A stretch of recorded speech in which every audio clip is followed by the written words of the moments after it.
Buenos días, buenas tardes, dependiendo de dónde estés. Hoy continuamos con el capítulo 2 del libro Vivir sin culpa, de Enrique Martínez Lozano. Los efectos de la culpa: desolación y hundimiento.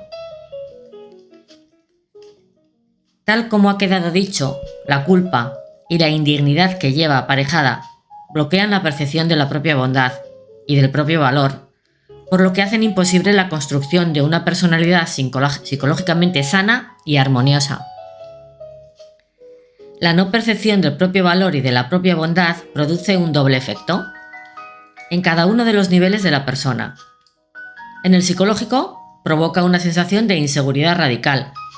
En el profundo o espiritual, hace que la persona desconecte de lo que realmente es y se instale en la ignorancia acerca de su verdadera identidad. Bajo el peso de la culpa es imposible mantener la alegría de vivir. Más bien al contrario, su presencia persistente e insidiosa carcome toda seguridad y confianza, manteniendo a la persona en una situación de desolación, literalmente sin suelo, y hundimiento. Tal vez lo más característico de la culpa sea precisamente la insidia, como amenaza constante que deja a la persona sin recursos, saboteando y boicoteando cualquier intención o propósito. En consecuencia, la creencia en la propia culpa hunde a la persona en un abismo de tristeza, apatía y autorreproche que parecen no tener fin. No es extraño que la culpabilización conduzca fácilmente a la depresión y, en algunos casos, al suicidio. Autorreproche, miedo y castigo. La culpa trae autorreproche, miedo y castigo. Apenas instalada la creencia de ser culpable, se alza amenazante una voz interna de reproche que se alimenta por el hecho mismo de ser creída. Se trata de una voz reiterativa y presta a gritar amenazadoramente en cuanto se infringe cualquier código previamente internalizado. El autorreproche reproduce la voz del superego. En su origen hubo, sin duda, alguna autoridad rígida en la que solo se percibió exigencia y frente a la que se vivió la amenaza de no ser aceptado. Sin embargo, una vez internalizada, ya no es necesaria ninguna autoridad externa para que el sujeto siga reprochándose a sí mismo lo que su mente juzga como culposo, blandiendo también aquella misma amenaza de soledad de antaño. Siempre que se ha considerado el error como culpa, se han producido esos efectos. Cuando el niño, en lugar de comprensión, recibió condena, se vio forzado a dudar de sí mismo y obligado a recriminarse cada vez que su mente leyera cualquier comportamiento como equivocación. El amor incondicional no justifica el error y tampoco cae en un buenismo condescendiente. Más bien, al contrario, es lúcido y sabe ser firme. Pero la firmeza no tiene nada que ver con la condena, de la misma manera que la comprensión no es justificación. El amor genuino combina adecuadamente la firmeza con la comprensión y la acogida incondicional. Gracias a ello, la persona puede sentirse cuestionada pero nunca rechazada. A partir de ahí, podrá anidar en ella un sentido de la responsabilidad frente a sus propios actos, pero no un sentimiento de culpabilidad. El primero es sano y potencia el crecimiento. El segundo es patológico y patógeno. Es patológico por ser radicalmente erróneo. En realidad, todo pensamiento que genera sufrimiento es un pensamiento erróneo. No hablo de dolor, en cuanto a realidad neutra, aunque desagradable, que forma parte inexorable de toda existencia impermanente, sino de sufrimiento mental que se deriva de nuestra resistencia a lo que es o de la lectura que nuestra mente hace sobre lo que debería ser. En este sentido, me parece obvio que todo sufrimiento nace de una creencia equivocada. El motivo es fácil de comprender. Sufrimos en tanto en cuanto nos desalineamos de lo real. Es decir, al alinearnos de nuestra verdadera identidad, desalinearse de lo real equivale a alienarse de lo que somos. Repito, al alienarnos de nuestra verdadera identidad, desalinearse de lo real equivale a alienarse de lo que somos. Ahora bien, esa percepción que nos hace considerarnos separados de lo real es ya en sí misma errada. Por lo tanto, cualquier pensamiento que se apoye en ella participará del mismo equívoco de partida. Dicho en positivo, eso significa que basta con modificar el pensamiento o la creencia erróneos para que podamos liberarnos del sufrimiento. Podrá quedar dolor, pero el sufrimiento se desvanecerá. Por lo tanto, en cuanto genera sufrimiento, el sentimiento de culpa es necesariamente patológico, es decir, una creencia mental que se apoya en un error básico de percepción. Pero no es solo patológico, sino también patógeno, es decir, creador de sufrimiento e incluso enfermedad. Porque donde hay culpa, habrá miedo y castigo. La culpa mina de raíz la confianza en sí mismo. En su lugar aparece el miedo. Puede incluso que no sea miedo a algo concreto, sino más bien difuso y sin embargo generalizado. Y el miedo, se sabe bien cuando se ha padecido, dificulta moverse con soltura, vivir en descanso, mantener relaciones serenas y disfrutar de la alegría de vivir. La culpa destruye la confianza en el doble nivel de nuestra realidad, porque por un lado introduce la duda sobre uno mismo y su propia valía, y por otro nos desconecta de nuestra bondad originaria. Quedamos así desconcertados y confundidos. Puesto que no se puede vivir permanentemente en el miedo, la persona intentará protegerse a través de cualquier mecanismo defensivo, exigiéndose, simulando, agradando, pero no tardará en descubrir que está conviviendo con un ser que boicotea sus mejores aspiraciones. El boicot es, ciertamente, una forma de castigo, y el castigo aparece siempre unido a la culpa. Ambos coexisten como modo de asegurar el equilibrio de nuestro inconsciente, lo cual explica que siempre que, siendo no conscientes de ello, alimentamos la creencia de que somos culpables, nuestro inconsciente hallará la manera de castigarnos por ello, eligiendo de entre un abanico de posibilidades que van desde un estado habitual de tristeza hasta una enfermedad psicosomática.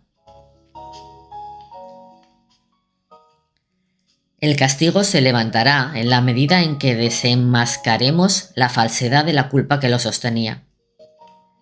Será la comprensión adecuada, nos centraremos en ella en el capítulo 4, la que, mostrando el error de la culpa, nos libere igualmente de sus amenazas, del miedo y de todo tipo de castigo, anclándonos en la confianza que es una con nuestra identidad más profunda.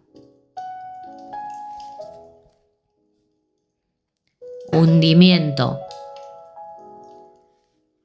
Toda culpa, incluso aquella que permanece oculta para el propio individuo, conduce al hundimiento. Quien se siente radicalmente indigno, ¿cómo podría mantenerse en pie? Quien se cree inadecuado, ¿cómo podría vivir con gozo? La culpa, en definitiva, la creencia de no ser adecuado, constituye una losa que, a pesar del dinamismo de la vida que sigue empujando, produce en el individuo una sensación de agotamiento que antes o después le hará claudicar o apenas sobrevivir.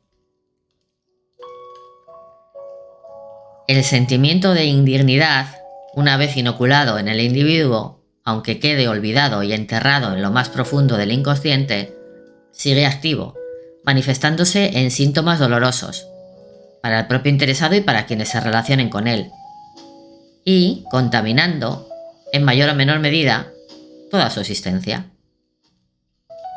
Tal vez no se lo confiese nunca a sí mismo de una manera explícita, pero algo en su interior le hará sentirse no digno de existir, sin derecho a ser feliz y doblado bajo el peso de una supuesta deuda contraída por algún mal cometido. Quien experimenta así la culpa no es extraño que contemple toda su existencia como el esfuerzo sin descanso por saldar aquella supuesta cuenta pendiente. Y es precisamente esta clave la que permite comprender una gran parte del sufrimiento humano, así como un sinfín de comportamientos repetitivos, aparentemente confusos y sin sentido. Sin embargo, con aquella clave podemos captar su significado.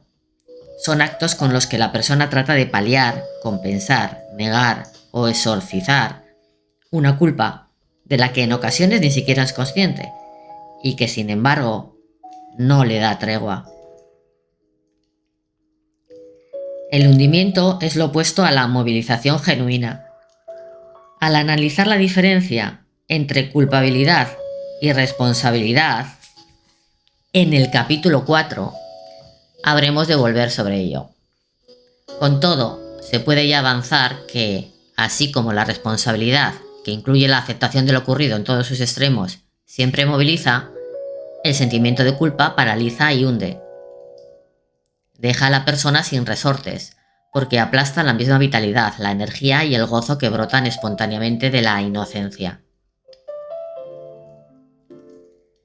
El hundimiento llega a su extremo más agudo porque el sentimiento de culpa, la creencia en la propia maldad y o indignidad, nos hace desconectar de nuestra verdadera identidad, manteniéndonos en una idea radicalmente equivocada acerca de quienes realmente somos. La culpa hace que nos veamos como seres separados, malos, en lenguaje religioso pecadores, e incluso potencialmente peligrosos.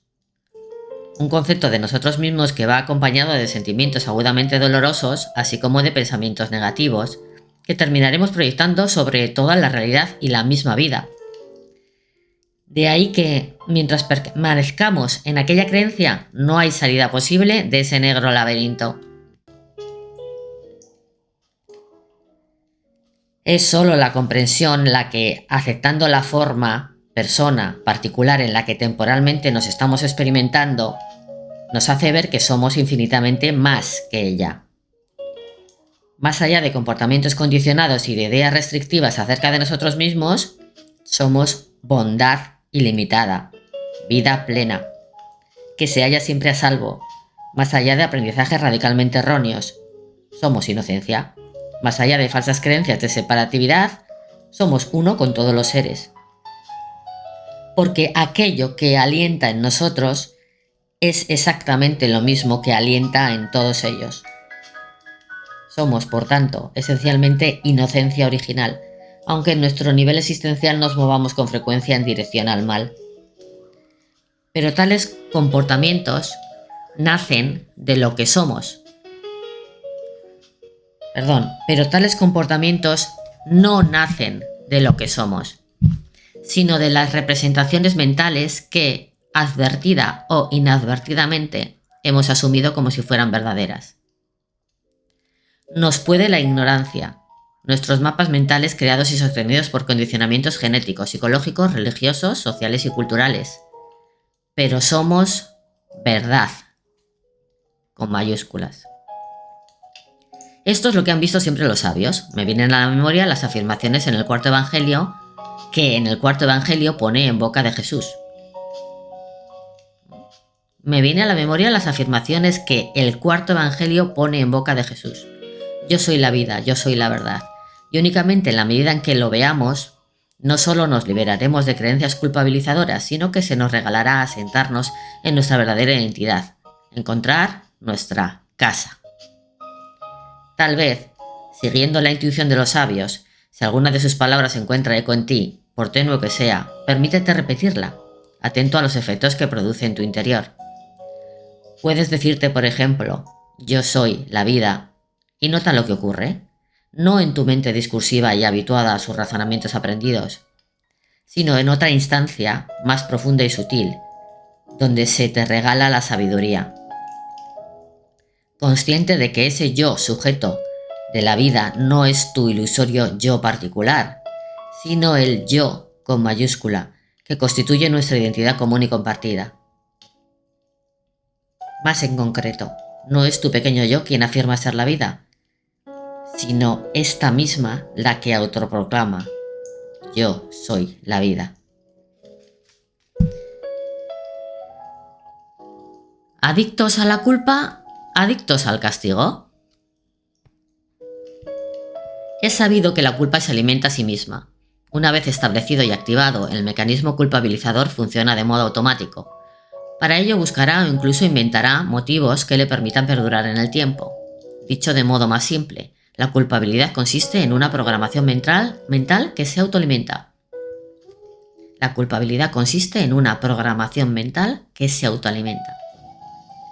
Es cierto que la persona culpabilizada puede encontrar un alivio transitorio en el llamado arrepentimiento, pero con frecuencia este se entiende y se vive de tal manera que no consigue sino incrementar la propia culpa de la que parecía liberarnos. Eso hace que aquella actitud aparentemente honesta sea tramposa, porque el mismo hecho de arrepentirse, a no ser que nazca de la comprensión, no hace sino ratificar o reafirmar la supuesta culpa. Lo que realmente libera no es el arrepentimiento, sino la comprensión. A falta de comprensión seguiremos reproduciendo aquel patrón aprendido y nos juzgaremos constantemente a su luz, de la misma manera que juzgaremos y condenaremos a los otros. El juicio, la etiquetación de todo como bueno o malo, aparte de la carga de proyección que contiene, hace que aquel esquema culpabilizador se mantenga y perpetúe. Al proyectar la culpa en los otros, experimentamos un cierto alivio, a la vez que intentamos responsabilizar a los demás de nuestras dificultades o sufrimientos. Pero de este modo, aún sin ser conscientes de ello, seguimos robusteciendo nuestro infantilismo e inmadurez, presos de un victimismo narcisista que combina a partes iguales el lamento y la acusación. Todo ello, proyección, juicio, condena, castigo, lamento, queja, victimismo, nos mantiene en el pasado. Y ahí es precisamente donde la culpa encuentra alimento sobrado para perpetuarse indefinidamente. Pero hay más. Detrás del mecanismo que hace que la culpa se replique hasta el infinito, no es difícil advertir la trampa original por la que hemos terminado identificados y reducidos al yo. Una vez producida tal identificación, asumimos la creencia de que el llamado yo es algo real y ello nos exige tener que sostenerlo por todos los medios a nuestro alcance. Ahora bien, el yo es solo un pensamiento, el primero de todos ellos. Se trata, por tanto, de algo radicalmente vacío, sin sustancia propia, lo cual lo convierte en un parásito. Como tal, para tener sensación de existir necesita robar energía a cualquier cosa que se ponga a su alcance. Objetos, posesiones, creencias, imágenes, títulos, relaciones. Todo es bienvenido siempre que otorgue al yo una sensación de estar vivo y ser poderoso, incluidos elementos tan dañinos como el sufrimiento, la queja, el victimismo, la culpa e incluso el autocastigo. Y de todo ello puede presumir un yo que sufre, que se queja, se lamenta o se culpabiliza, incluso se castiga y castiga a otros. Es un yo que, aunque falso y sufriendo, se siente vivo e incluso aparece como extremadamente fuerte. Esto es lo que explica, en último término, que nos hayamos podido convertir en adictos a la culpa y al castigo. Así como por extraño que resulte existe la adicción al sufrimiento, al juicio, al lamento, no es difícil percibir la adicción inconsciente a la culpa, porque, como cualquier otra sensación, es capaz de otorgar una especie de identidad de la que no resulta sencillo desembarazarse. Y tampoco es difícil de comprender. Cuando alguien se ha sentido culpable a lo largo de toda su existencia, con una programación mental y emocional en aquella misma dirección, ha terminado hasta cierto punto identificado con ello. Al querer abandonarlo, no solo notará la inercia que lo encamina a repetir lo conocido, sino que sentirá incluso una especie de vértigo, aquel que se produce cuando se suelta una identidad a la que nos habíamos acostumbrado. Al comprender las ventajas que se obtienen de la culpa como sostén de un yo tan precario como enfermo, entendemos mejor el motivo por el que fácilmente la perpetuamos, hasta el punto de vivirla como una adicción. Y mientras dura la adicción, la persona parece sentirse cómoda en ese terreno, siguiendo una especie de guión tan simple que podría formularse de este modo: no estoy a gusto conmigo mismo y los demás tienen la culpa de lo mal que me siento. La culpa hace imposible que la persona se sienta a gusto en su piel. Como dijera Séneca, una persona que se considera culpable se convierte en su propio enemigo. De una manera u otra se odia a sí misma, ya que, aunque aún sin ser consciente de ello, está guiada por una programación mental según la cual ella misma es la causa de sus males, porque es indigna, inadecuada, incompleta o pecadora. No es extraño que con frecuencia haga lo que haga, viva constantemente bajo la presión insostenible de que debería estar haciendo otra cosa. Pero no solo somos adictos a la culpa, lo somos también al castigo, otra creencia igualmente inoculada, individual y colectivamente, de un modo tan eficaz que con frecuencia ni siquiera resulta fácil reconocerla. ¿Yo adicto al castigo? Nos preguntaríamos sorprendidos ante la mera insinuación de serlo. Frente a este tipo de inconsciencia colectiva, funcional para el sistema que sustenta, es importante poner luz en ese campo. Para ello puede resultar eficaz plantearnos con limpieza, sencillez e incluso ingenuidad esta pregunta básica. ¿Yo creo en el castigo? ¿Creo en él como medio para expiar el error cometido o, más ampliamente incluso, como medio para mejorar en cualquier sentido? Y todavía podemos acercar más el foco a nuestro modo habitual de funcionar en este campo y seguir preguntándonos: ¿reconozco situaciones en las que, aún sin ser consciente de ello, he buscado castigarme de cualquier modo? ¿Reconozco situaciones en las que, aún sin ser consciente de ello, he buscado castigar a otros, incluso a personas queridas, porque no respondían a mis expectativas? La mente humana es hábil para maquillar y justificar aquello que no queremos ver, porque lo hemos asumido e introyectado hasta hacerlo formar parte de nuestro mundo interior. Por ello, tal vez no vea las ocasiones en que me castigo a mí mismo de mil maneras, reprochándome e ignorándome, agrediendo a mi cuerpo o alimentando creencias y sentimientos de indignidad, juzgándome o comparándome, dejándome llevar por la sobreexigencia o por el victimismo, alentando tristezas o miedos. De manera similar, desde una actitud lúcida y humilde, advierto en mí un movimiento que me lleva a castigar a los otros, de maneras bruscas o sutiles, en la creencia con frecuencia inadvertida de que se lo merecen o de que así aprenderán. No es extraño que cuando el otro, sea hijo, pareja, amigo, conocido, a nuestros ojos actúa mal, nos enfademos con él, lo juzguemos, lo critiquemos, lo condenemos. En realidad, si somos honestos, no tardaremos en advertir que, aún sin haberlo pensado, buscamos que se sienta mal. Y en algunos casos, al lograrlo, en un movimiento interno no lejano al sadismo, incluso nos alegramos de que así sea. En resumen, la creencia en el castigo, correlativa a aquella otra de la culpa y la necesidad de expiación, se traduce en voluntad de hacer daño, a uno mismo o a los demás. Es probable que la mente tienda a justificarlo. Cuando nos sorprendemos castigando al otro de cualquier manera que sea, rápidamente nos decimos que lo hacemos por su bien, porque queremos que cambie a mejor. Y nos decimos también que al hacerle sentir mal, estamos favoreciendo que cambie su manera de comportarse. ¿Es así realmente o hay algo que se nos puede colar de manera inadvertida? Me parece que lo que sucede en esos casos tiene una explicación más simple y menos noble. En realidad, nuestra reacción suele nacer de la frustración. Es justamente de la frustración de donde nacen reacciones como el enfado, el juicio, la condena, así como el deseo de que el otro se sienta mal. Es decir, si somos honestos, habremos de reconocer que generamos reacciones que hacen daño a la otra persona, y con frecuencia ni siquiera somos conscientes de ello. De esa misma honestidad, tal vez no nos resulte difícil reconocer que en ocasiones castigamos y hacemos daño como reacción nacida de nuestro propio malestar. La creencia en el castigo se halla íntima e inextricablemente asociada a la necesidad de control, necesidad que resulta completamente funcional al poder de todo tipo, desde el ámbito familiar al planetario, pasando por las diferentes colectividades humanas y, en la misma medida, al sistema sociopolítico que nos hemos dado y más ampliamente aún, al sistema agoico. Con frecuencia, estas creencias más hondamente arraigadas no son consecuencia de un mero aprendizaje teórico, sino que se grabaron como resultado de experiencias padecidas, fundamentalmente en la infancia, donde sufrimos en carne propia el castigo y el daño.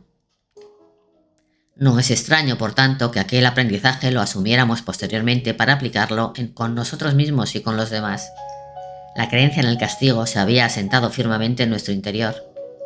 Nos percatamos de su fuerza cuando, aun haciéndonos conscientes de que no se puede ayudar a la persona haciéndole daño o provocándole dolor, no es difícil que se nos vuelvan a colar actitudes y comportamientos que sigan vehiculando dichas formas de castigo. Distintas formas de castigo. Si deseamos vivir las diferentes relaciones con limpieza, sugiero indagar por este lado. ¿Cómo respondo a lo que me parece un error o un comportamiento inadecuado de la otra persona? Hijos, pareja, amigos. ¿Busco, aunque en ese momento no sea consciente, que se sienta mal? ¿O vivo esa situación desde la comprensión y sobre todo desde la no reacción? La reacción, la reactividad, siempre es egocéntrica. Mi ego salta de una forma determinada ante un estímulo concreto. De ahí que únicamente es posible superar esa trampa y ese engaño cuando renunciamos a reaccionar. Ahora bien, pasar de la reacción a la respuesta, de la reactividad a la responsabilidad, requiere indefectiblemente tomar distancia de lo que se produce en nosotros ante un estímulo que nos toca sensiblemente. Sin distancia será inevitable la reacción.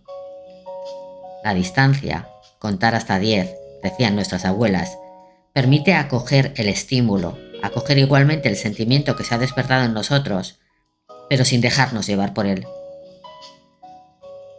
Situarnos en la consciencia testigo nos libera de la esclavitud y tiranía de la mente pensante y por tanto de la identificación con el yo, ego.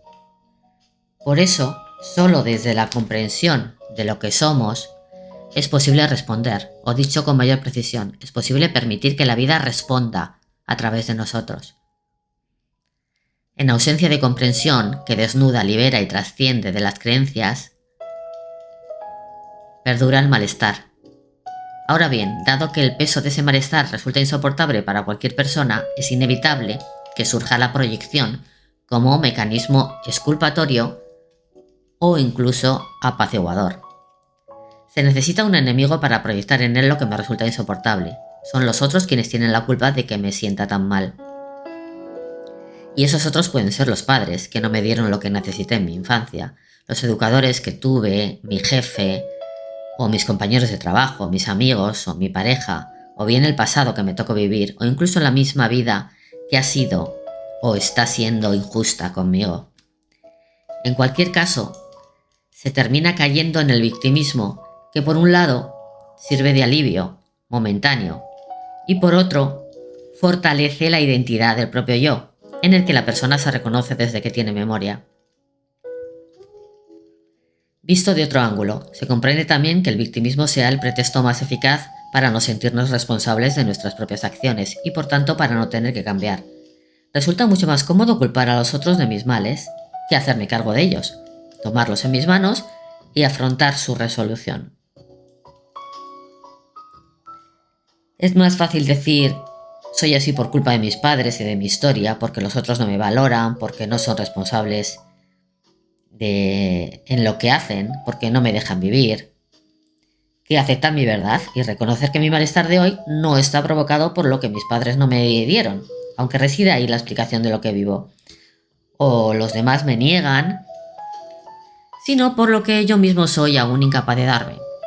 Que el vacío que experimento con tanta intensidad, corroyendo mi existencia, no es el vacío de quienes no tuve o de quienes no tengo hoy, sino que es un vacío de mí mismo, porque me siento escindido, interiormente dividido y fragmentado, debido precisamente a la culpa y a la creencia errónea que la sostiene en su base, y porque tal vez no soy capaz aún de comprenderme, acogerme y amarme de manera gratuita e incondicional.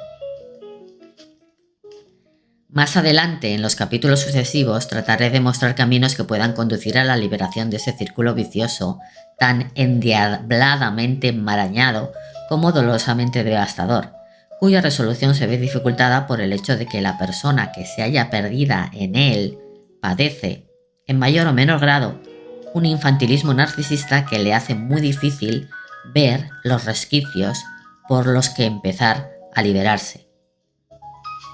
Con todo, ya aquí, deseo mencionar los 3 errores de base que mantienen aquella trampa. En la convicción de que solo haciéndonos conscientes de ellos puede iniciarse con éxito el camino de la liberación. Nombraré, pues, cada error y sugeriré la actitud adecuada para empezar a resolverlo. Primer error. Los otros tienen la culpa de que esté mal. Es la afirmación, confesada o no, que sostiene el victimismo. Expresa sin duda el sufrimiento que la persona vive de manera angustiosa, pero denota infantilismo narcisista e inmadurez, a la vez que encierra una trampa mortal, de la que no habrá salida hasta que no se descubra el error. Frente a la creencia narcisista que sostiene el victimismo, la comprensión nos hace ver que somos responsables de nuestros actos y de nuestra existencia. En consecuencia, la primera actitud adecuada es la aceptación de toda nuestra verdad, incluida nuestra historia, y el reconocimiento de que soy yo quien puedo darme lo que de manera tan inútil como exigente reclamo a los demás. Segundo error. Hay en mí algo malo, soy culpable y por ello en ocasiones no me considero digno de vivir ni de ser feliz. Merezco ser castigado. Es la afirmación de la culpa aprendida desde temprano y alimentada a lo largo de la existencia. Frente a semejante creencia errónea, la comprensión me hace ver que, aunque limitado y condicionado, en lo profundo soy inocencia. Fui igualmente un niño completamente inocente en quien se grabó muy temprano la creencia opuesta. Soy valioso, bueno y digno, y hoy soy yo mismo quien necesito verme de este modo. Ello requiere que cultive una actitud y un sentimiento de amor incondicional y humilde hacia mí, que me permita experimentar la reconciliación conmigo mismo y el gusto de ser yo, abrazando toda mi verdad. Y tercer error, soy un yo particular, separado de todos y de todo. Es la definición que la mente da de nosotros mismos. Mientras la sigamos creyendo, permaneceremos en la ignorancia original, por lo que no habrá liberación posible de la culpa ni del vacío, sino que seguiremos enredados en la confusión y el sufrimiento. Frente a esa creencia falsamente reductora, la comprensión nos hace ver que el yo es solo una forma temporal en la que nos experimentamos. Lo que somos es uno con todo lo que es, la misma y única vida que en todo late y que en todo alienta. Lo que somos es uno con todo lo que es, la misma y única vida que en todo late y que todo alienta. Cuando miramos el fenómeno de la culpa desde la luz de la comprensión, se nos hace patente su trampa. Era solo una creencia errónea.